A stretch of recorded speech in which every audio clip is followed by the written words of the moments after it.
You ask Tiger to calculate. This deals with linear inequalities with one unknown.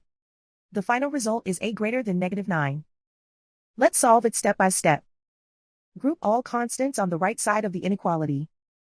Subtract 17 from both sides.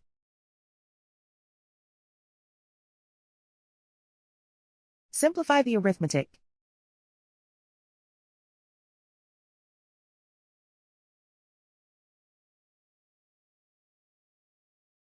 Isolate the a. Divide both sides by -5. Whenever you multiply or divide by a negative, reverse the inequality sign.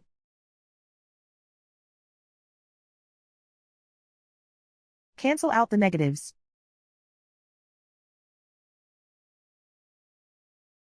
Simplify the fraction.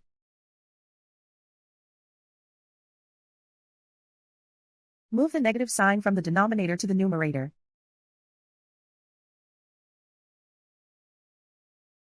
Find the greatest common factor of the numerator and denominator.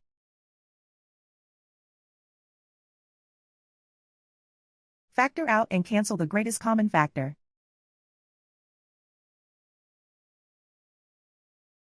Plot the solution on a coordinate grid. And so the final result is a greater than -9.